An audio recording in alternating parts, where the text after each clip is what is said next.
All right, 7th graders. Today we're going to make the covers for our squash book or our explosion book. So I'm going to have some materials ready for you and also some materials that you're going to need to decide on what color and what design you would like to have. So the first thing I will have cut for you are these chipboard covers. These are going to be the front and back of our explosion book. And we're going to, for our covers, wrap them with a paper and then add a decorative origami paper to the front. So you'll need one of those. These are 4.5-inch square. You can see they're just a thin piece of almost like cardboard. You will also need 2 pieces of colored paper, one for the front of your book and one for the back. You'll also need 2 of the chipboard pieces, obviously. And then I chose these 2 decorative papers to add to my front. I will have a variety of different papers for you to choose from in class, and you can kind of match whatever color. You can kind of see this works really well with this blue, but you can choose what color you would like to put on the front of your cover as well. So the first thing we're going to do is we're going to lay our square piece of colored paper that we're using to cover our book on a piece of scratch paper. You can use notebook paper, a piece of loose leaf, whatever you have. You will also take your square. You're going to lay that on top here. And everyone should use a glue stick. We can use regular Elmer's glue, but for this project we're just going to use a glue stick. So the first thing we're going to do is take our glue stick, and the reason we have this scratch paper is so we don't get glue all over the desk. And we're going to coat our entire chipboard piece first with this glue stick. So get it nice and coated so that there's not a lot of empty space. You're going to then take this and flip this over and kind of get this centered in the middle of that colored sheet. Alright, so do the best you can with getting it as centered as you can, and then press this down. If you want to flip it over and rub it to get it pressed down too, you can do that as you're working here. But get a good press so that it's stuck down.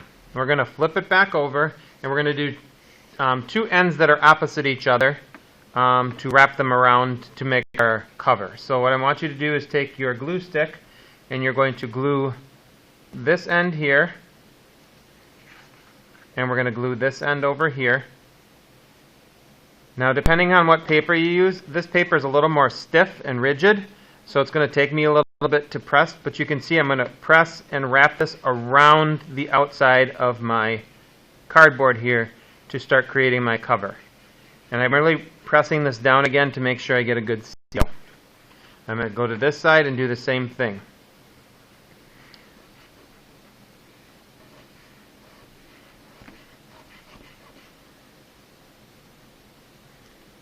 Now this is almost like wrapping a Christmas present or a present for a birthday. So the next step we're going to do is we're going to take these corners and we're going to give them little triangles.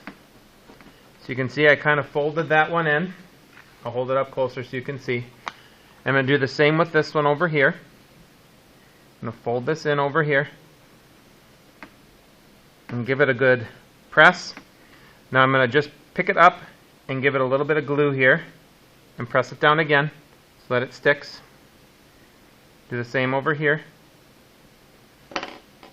Press it down so it sticks. I'm going to do the same with the other side over here quick. So before you glue again, let's fold, press down,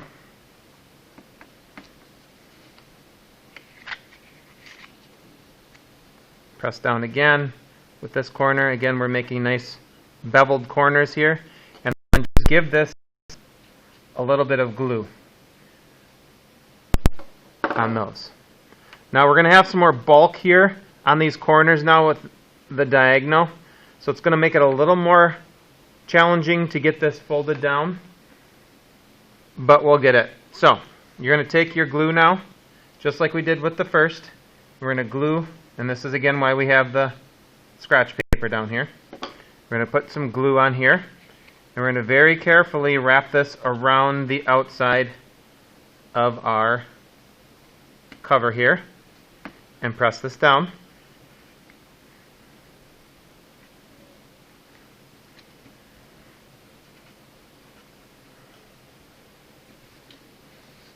Okay, and we're going to press these when we're done, so some of these might want to come up to start, but once we get them pressed and the glue starts to dry, they'll be better.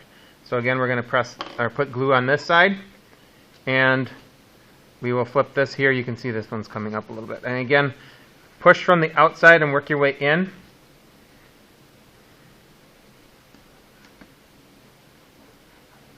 And really rub these down. And then what we're going to do is just flip this over, and we can press this under something that's heavy. So if you have like one of your textbooks from one of your classes along with you, you can put that in there, underneath there for now. Now what I'm going to do is I'm actually going to take one of these colored papers, and it's going to kind of get put in here. Now this is a little bigger than I want. If you want it this big, you can go this big.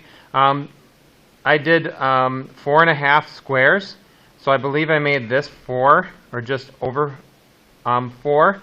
So I'm actually probably going to just use this one right now as it is, but if we can cut these down to a little bit smaller paper as well. So you're going to do the same like we did for your book. We're going to cover the entire back side of this with glue.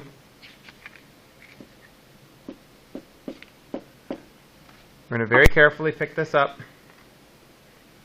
and we're going to try to center this inside of that shape of our book cover here, and get it as straight and clean as we possibly can. You can rub that down again to get it a nice firm seal. So we have that one, and then we will do the second one as well. And then again, we'll press these down and let these dry for a bit as we fold our papers for the inside, which will be in our next video. So that is making the cover for your squash or your explosion book. Again, we're going to make 2 of these, 1 for each side.